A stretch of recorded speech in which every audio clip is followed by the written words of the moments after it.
We talk about some of these other teams in the AFC, you know. In particular, it's a team that plays a couple hours from here in Western New York. Have you heard of them before? Buffalo. Oh, They look good, dude. I got nothing else to say. they look really good, man. I want to ask you this though, because I didn't get to watch the whole game. I just I had the Steeler game on. I had Red Zone. I actually put my mix to a little bit lower level this week because the Steelers were the main game. I just kind of wanted to focus on that. Had Red Zone in the background, but I mean, they still only won by 3. Like, do you have any concerns there? No, I'm glad you said that because see, I watched the Steelers game live, and then obviously I rewatched it, but then I watched the Bills game completely later on, just watching it, everything.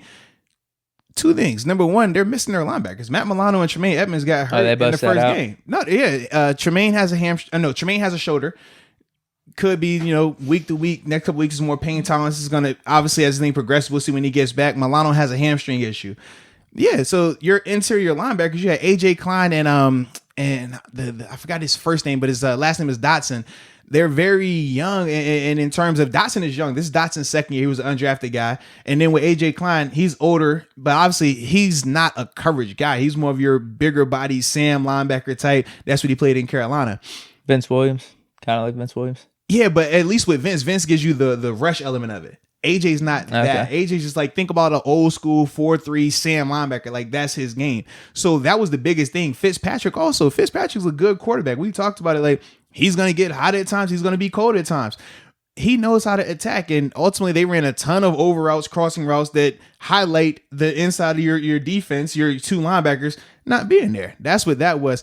But the thing that I was impressed with, and along with how choppy the game was too, because you had the lightning delayed, then they had it was like the power went out in the stadium. It was all type of stuff going on down there. They actually had to show the Steelers game. Well, no. The one of the Dolphins touchdowns, I think they actually had to show it on Red Zone through a fan's iPhone because they were like, we don't have actual footage of this because of the power delay.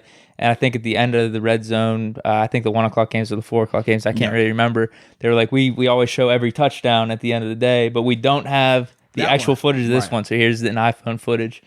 Yeah, but I thought as a whole, though, man, when you look at Fitzpatrick, him and Devontae Parker, shout out to him, too. It was questionable whether or not he was going to be able to play because he was dealing with some injuries.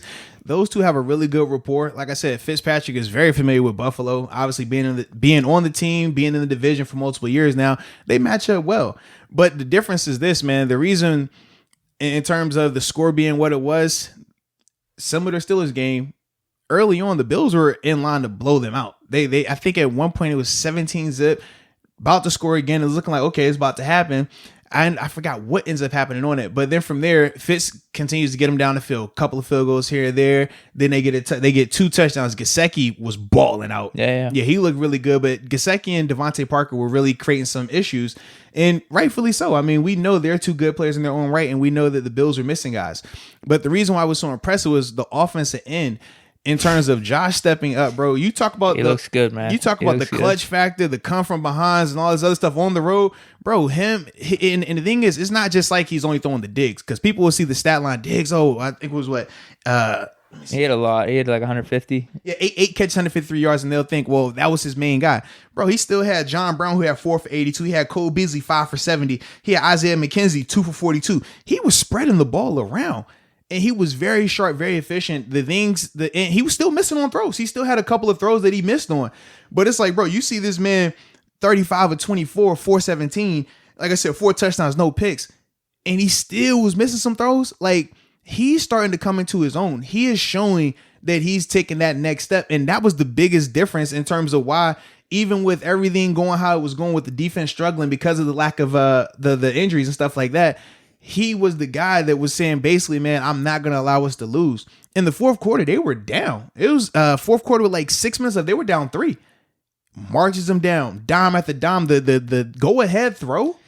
Dude, it was one of the ones I showed you. Actually, I know, when we talk about the top 5 plays. I've seen these throws. It's like, bro, really he's nice scrambling throws. through, throwing dime where only the guy can catch it. Like, it was beautiful. And then you see the dagger at the end. On the run. I'll give him credit, man. Like, these throws are absurd. And then for our top plays that I have put out there, the one at the end of John Brown, the essential like clinching score, like they had a 3-point lead or whatever. Then that was the dagger to end it. The thing that I love was the play before, he had just missed John Brown on a bomb.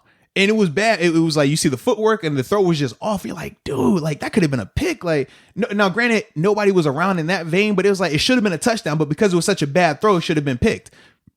Look at the next play, comes right back, same concept, dime. And you're like, bro, that's the difference right now. So even with them having a quote unquote close game, it was an ugly performance by the defense due to injuries, due to them not having the personnel right now, but their offense rose up crazily. And in particular, Josh Allen. And that's why typically, man, if Josh doesn't play like that, that's a game that it would lose. Yeah. Think about us last year when we didn't have Ben, how close games like that, it's like, bro, we're more than likely it's going to end up, we're on the short end of the stick.